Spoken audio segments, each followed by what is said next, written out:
tu t'es déjà posé la question d'utiliser une cage, mais ça a toujours été trop contraignant pour toi, hein, toi faisant par exemple de la photo et de la vidéo, ou même toi faisant de la vidéo, mais voilà, voulant garder quand même cet aspect appareil photo hybride, hein, parce que je le rappelle, même si ça déplaît à certains, hein, un appareil photo hybride, c'est avant tout fait pour faire de la photo.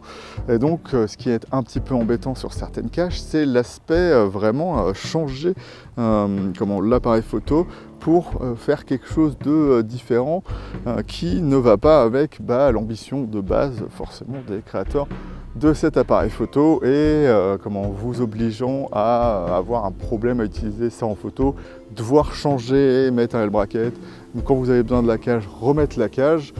Mais il y a certaines cages, et on va parler de ça ici, les Black Mamba de chez SmallRig, qui peuvent, en partie améliorer la chose, en partie, voilà, je dirais un petit peu à la fin, ce qui peut vous permettre d'améliorer l'expérience et de vous dire que c'est peut-être aussi intéressant par rapport à un L-bracket, parce qu'il y a quand même des avantages au L-bracket et des inconvénients aussi, donc on va parler de ça. Et au début, là, tout de suite, on va parler un petit peu, de ces gammes SmallRig que vous avez peut-être trouvé un petit peu intéressantes, mais un petit peu étranges, parce qu'il y a vraiment plein de choses tout le temps. Hop, je suis en train de changer l'ouverture. Parce que c'est sur mon custom ring, mais bon, c'est pas grave. Donc, chez SmallRig, vous avez des gammes différentes. Avant, c'était que des chiffres, et maintenant, on se met à voir des noms, des cages Eagle. Donc, je vous les mettrai un petit peu ici. Donc, il y en a certaines qui vont avoir des accessoires spécifiques, mais en fait, elles vont se retrouver dans une hiérarchie. Et l'intérêt, c'est de savoir absolument pourquoi, parce que ça peut vachement vous aider dans le choix de vos cages. Si vous voulez aussi utiliser plusieurs appareils photo, ça peut être intéressant.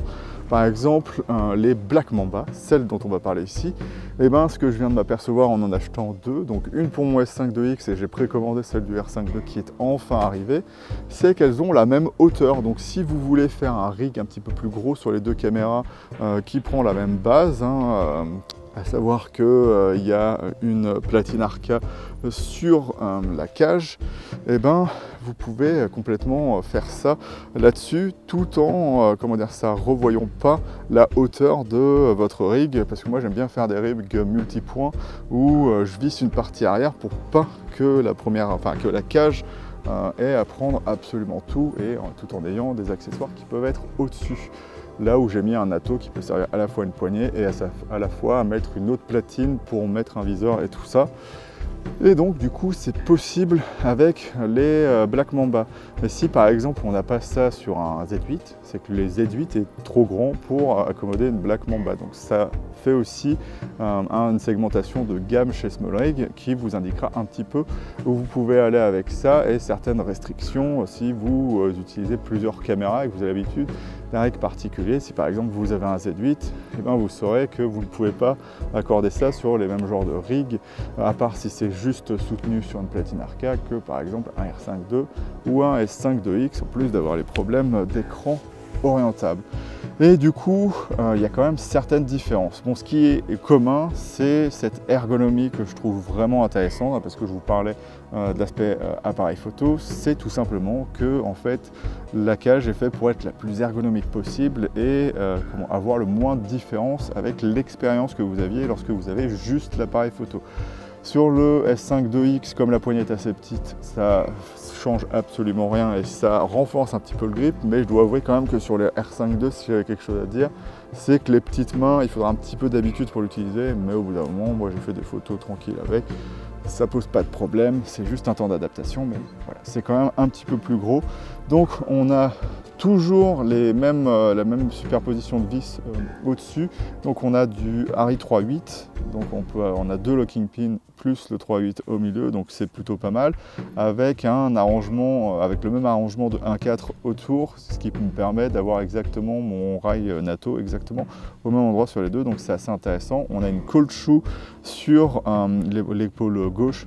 Je dis épaule gauche, c'est épaule gauche quand vous avez l'appareil photo dans les mains, qui peut vous servir à mettre un accessoire, un micro, quoi que ce soit, donc quelque chose de plutôt bien, tout en pouvant quand même utiliser votre griffe multi-accessoire. Donc voilà, c'est un des intérêts de cette cage. Par contre, si on part sur les côtés, donc on aura comme sur toutes les cages Black Mamba, mais d'ailleurs ça a été maintenant repris sur absolument toute la gamme, mais c'est très récent, on va avoir de quoi bloquer les sangles, les attaches sangles sur les côtés. Donc la cage est soutenue sur 3 points, donc elle ne risque pas de bouger, donc ça c'est vraiment quelque chose d'intéressant. Et le côté ergonomique est encore augmenté par le fait que vous pouvez accéder au-dessus à tous les boutons, donc c'est vraiment quelque chose que moi je trouve intéressant. On peut se demander si c'est solide. Moi je trouve que c'est vraiment solide, les renforts sont plutôt bien faits. Et moi quand je le rig vraiment avec des choses lourdes, j'utilise d'autres points de contact, et ben ça ne pose pas de problème. Le seul problème que vous pourrez avoir, c'est que bien évidemment vous n'aurez pas sur l'épaule droite, donc encore une fois à l'arrière de l'appareil photo, la possibilité de visser des choses dessus. Donc ça pourrait être le problème que vous avez avec ça, c'est que si vous avez l'habitude d'accessoiriser juste un petit corps caméra comme ça, et ben ce sera un petit peu plus compliqué que de rajouter d'autres choses sur des rods et tout ça. Et aussi les côtés ne sont pas agencés de la même façon. On a le même grip un petit peu ergonomique qui reprend la poignée, mais par contre on n'a pas les mêmes vis dessus. On aura toujours des vis 5R, mais par exemple sur mon S5 2X, eh ben, j'ai encore une fois un RI 3.8 pour pouvoir mettre une poignée directement dessus.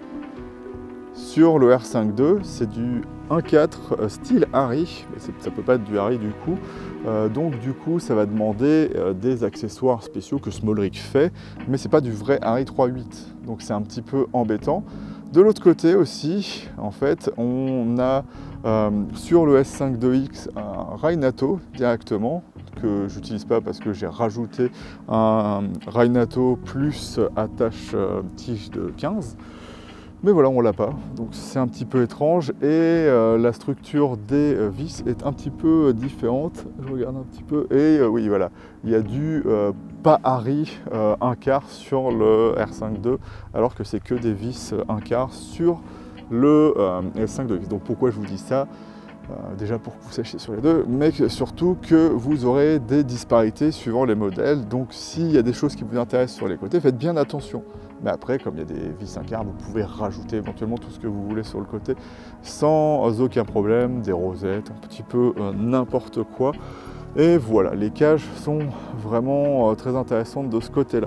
Après, si tu as encore des doutes en te disant « ouais, mais voilà, tu m'as dit qu'il y a je vais y arriver, une platine Arca, mais bien évidemment, oui, il n'y a pas sur le, je vais peut-être me remettre dans la lumière, il n'y a pas sur le côté, bien évidemment, d'autres platines Arca.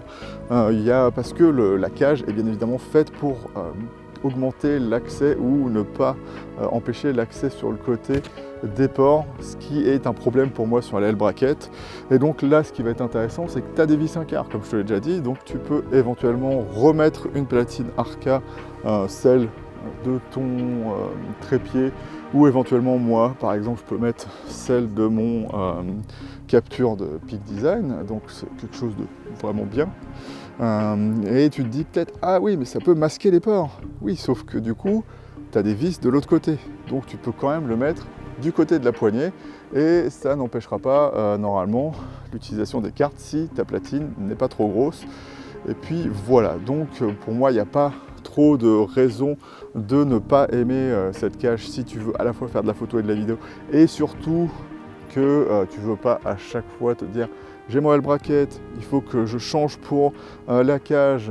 Et après, tu te dis, mais non, mais maintenant, il me refaut mon L-bracket. Là, il faut que j'ai autre chose. Là, tu as pratiquement tout à portée de main. Moi, il reste à demeure sur mon R5 II et sur mon S5 2X.